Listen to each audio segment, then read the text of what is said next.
Hi అండి. అందరూ ఎలా ఉన్నారు? ఇవాళ నేను ఉరకలేస్తున్న కృష్ణమ్మను పలకరించి వెళ్ళిపోదామని వచ్చి, మళ్ళీ వెళ్ళలేక ఇక్కడ కాసేపు కూర్చుని కృష్ణమ్మ స్పర్శనైతే ఆస్వాదించాను. కృష్ణమ్మ స్పర్శతో ఈరోజు నా మనసులో ఉన్న ఆందోళన అంతా అయితే తగ్గిపోయింది. మనం రోజు అనవసరంగా మన చేతిలో లేని విషయాల గురించి ఎక్కువ ఆలోచించి తీవ్రమైన స్ట్రెస్‌కి అయితే లోనవుతాము. నేను కూడా అలాగే అయ్యాను. ఇంకా అవుతూనే ఉన్నాను. కానీ నాకు ఇక్కడ అనిపించింది ఏంటంటే, మన చేతిలో లేని వాటిని మనం ఎలాగూ ఆపలేము. నిన్నటి స్మృతులను కలవరపెట్టనివ్వకండి మిమ్మల్ని. ఎందుకంటే, నిన్న జరిగిపోయింది కాబట్టి ఎలాగూ మార్చలేం. రేపు ఏం జరుగుతుందో ఎలాగూ తెలియదు. సో, రేపటి మీద దిగులెందుకు? ప్రెజెంట్ సిట్యుయేషన్‌ని అయితే ఆస్వాదిద్దాం.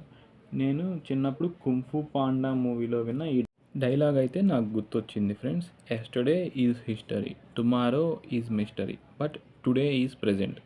అంటే పేరులోనే ఉంది. టుడే అనేది మనకి ప్రెజెంట్. అంటే ఇవాళ మనకు ఇచ్చిన ఒక బహుమతి అనమాట. సో దాన్ని పాడు చేసుకోకండి. టుడేని టుడేలోనే జీవించండి. ఎస్టర్డే గురించి ఆలోచించకండి. టుమారో గురించి ఆలోచించకండి. ఓకేనా? టుడేని మనం ఆస్వాదిద్దాం.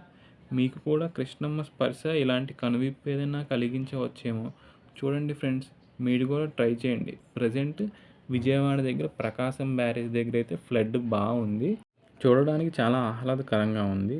చూడండి, కృష్ణమ్మ మీకోసం ఎటువంటి కనువిప్పుని దాచి ఉంచిందో ట్రై చేయండి.